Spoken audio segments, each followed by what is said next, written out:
All right, we are back with some R6 questions that are popping up constantly in the KJ community, and I wanted to answer them pretty rapid fire to give you just my perspective. You know, this tech stuff is not my favorite thing in the world, but I do have opinions because I am a photographer and I still do love my R6. But the questions just keep coming, and so I'm going to give you some answers and hopefully help you find some solutions to some of the unknowns about your new R6. If you are new here, welcome. I got an R6 a couple years ago and I love it. I have an entire playlist with full-length videos talking about my transition to the R6, what I'm learning, what my preferred settings are, all those things. Today I'm diving into some questions that aren't necessarily in-depth enough to deserve their own video for each one. So I'm going to kind of rapid fire give you some answers and some solutions, and we're going to dive in right now. So the first question that we hear all the time before people purchase, they're so worried about, are the low megapixels an issue? I did a post in KJ Education back in the beginning after my first wedding that I shot with the R6, and I zoomed in on this bride's eye and I showed them, imagine this zoomed in, printed on a wall, you could still see the reflection of my camera in her eye. It's not a problem. I've been shooting with this for years. People have blown up canvases. We have sent canvases to clients.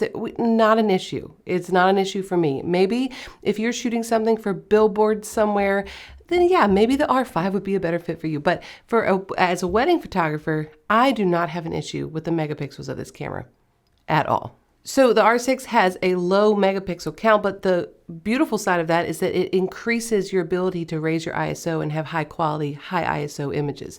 So I think that's more important when you're a wedding photographer because I'm not as concerned about my cropping ability as I am, can I be able to capture things when it's low light? And do I have flexibility on that end of the spectrum? So this is all kind of connected because with higher ISO capabilities and lower megapixels, it leads us into the next question of, we get this all the time. I have so much noise in my images. And it's funny because sometimes, yeah, I can see what you're talking about a little bit, but there's sometimes where people are in KJ Education and they're posting these images where like, the noise is, you have to zoom in to like 800% to see a speck of noise. And I'm like, when did this become such a concern? Because these images are beautiful. No one's going to print this image of like a mom and daughter or this family portrait 800% for a wall. You're never going to see that, but we're freaking out over it. And the more people that post about it, the more people freak out.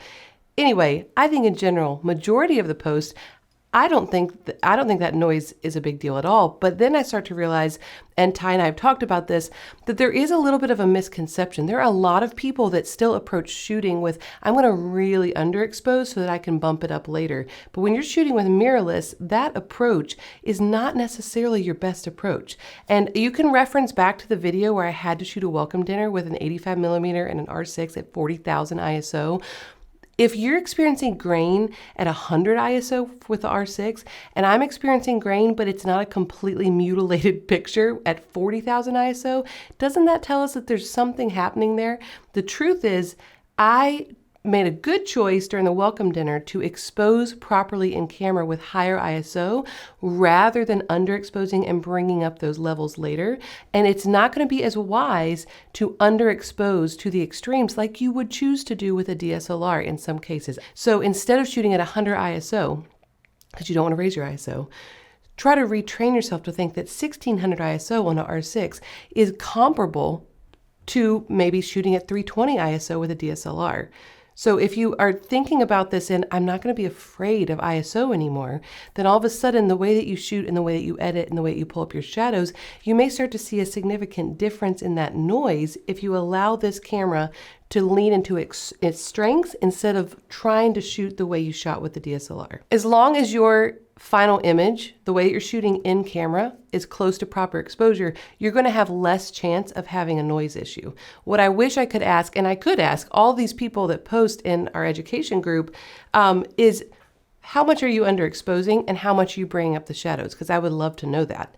And I'd love to see that straight out of camera image, because a lot of times if you're bringing up the shadows and you're trying so hard to be careful and underexpose the way you used to, you might actually be creating more of a noise issue just simply by the way that you're approaching shooting, because you're still doing things the way you always have done and you're shooting with a different system with different technology.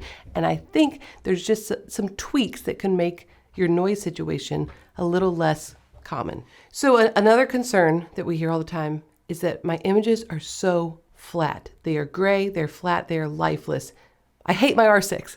There's some people that I have friends that just kept it for a week and returned it. I actually know several people that did that. And I'm going to tell you this. I actually have a link that I want you to pay attention to if this is a struggle for you. I want you to upload a raw file to this Google form and a screenshot of this completely unedited raw file in Lightroom so I can see what you're seeing in Lightroom from your screen. Because Ty has experienced this extreme flatness. I have never experienced it. He literally looked at my computer at my raw R6 files and he's like, that's what yours look like straight out of camera? There's an inconsistency here. And I think some people experience it and some people don't. And I don't know why. And I know people are going to be like, oh, it's the profile. No, we've delved into that. Delved? Is that a word? We've gone into that world. Like whether you have Adobe Color or whether you do, I get it. Like you can get color fidelity profile and slap it on there and it's fine. But that doesn't change the fact that some people's raw files are looking lifeless and dead and mine have never. And some other people's have never looked like that. So I want to figure out the inconsistency and I want to bring some of these dull, lifeless R6 images into my computer and see what happens and test some things out. And once I test some things out, I will create another video and explain to you what I have found. So are my images super flat? They actually aren't, and they never have been. And I know a lot of people who have had that same experience, like they just love it off the bat. So what is the difference and what's causing this? I don't know, but I'm going to figure it out. I mean, we're going to work on this and figure out just do some research.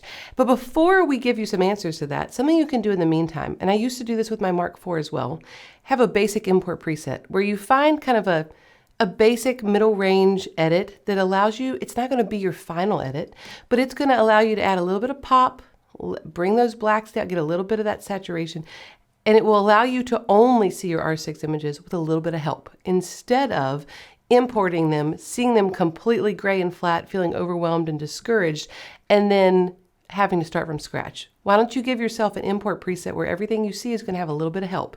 So you can create that on your own. You can make a preset in Lightroom.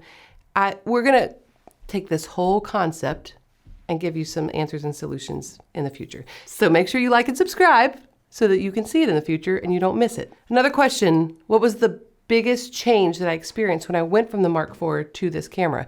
I would say hands down it's focus. My approach to focus changed completely. So no more focusing and recomposing. That's a topic for a whole nother video. Yeah, focus in general. That's the biggest thing for me. Because with my DSLR, I had finite, determined, cannot move them focus points that I had to use. And so if I wanted to compose an image a certain way, I had to use one of my predetermined focus points and focus and then hold my shutter halfway and then recompose. And that is a thing of the past because with mirrorless, just like an iPhone, I can tap anywhere and it's going to be tack and sharp and perfect. And I love that. And so if I didn't change my focus and the way that I approach focus, I wouldn't be fully utilizing the power of what makes this thing so awesome. So it's been a good shift, but it was a big transition. And it honestly took me months. You can see that in the videos. If you look at the first video where I'm like, I don't think I even want the R6 to oh, I love this thing. You'll see me. You can watch me change my preferences until I get to a place where I feel most comfortable. I do have a video where I talk about my settings and my preferences, and that was like 1.5 years after I got the camera, so they're a little bit more updated. It wasn't the initial, like, this is what I'm doing because it's brand new. I figured out what I love, and it is in that episode. We'll link that below as well. Another question would be, do I miss anything about the Mark IV? Answer that is no. I really don't.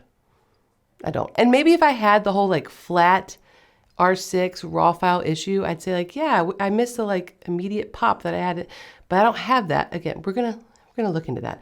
And then last question is, if you have a whole lineup of Sony, you just switched to Sony a year ago, or maybe it's Nikon, and you have all this setup, you hear all these things about the R6, especially in our community, should you switch? And the answer is no. We love this thing, and we think this thing is awesome. And if you're a Canon user using a Mark II, and you're like, maybe I should get the Mark IV, we would say no. You need to go to mirrorless because it's what's coming. In the future, you're going to have to go mirrorless because this stuff, the DSLR world is fading away. But if you already have a setup and you already have all these lenses and you've made this massive shift, the R6 is not worth making another massive shift. It's great, but the mirrorless technology that it's happening in here is comparably happening in Sony and in Nikon. So yes, R6 is what I prefer, it's what I love, but it is not this magical unicorn that nothing else compares to. So if you're in those worlds, I would just stay in those worlds and enjoy your mirrorless world just in the Nikon realm, in the Sony realm. Don't start all over. All right, so there are going to be more questions. There always are, but for this video, a call to action for you would be look at the link for the forum if you are an R6 user that is frustrated with super flat images. Like pull them into Lightroom, they look gray and flat, and you think, surely this isn't normal. I'd love to see that, and I'd love to like help. We're gonna find some solutions. We're gonna talk about it. I just want to compare your raw files to mine, not from like what you're shooting or settings, but just literally what it looks like and how it presents itself as a raw file unedited in Lightroom. So look at that forum, follow the instructions, but also check out the other episodes that we linked below that will help you with some other R6 issues. Subscribe, like, we will see you next time. Thanks for tuning in. Yeah. Bye. Bye.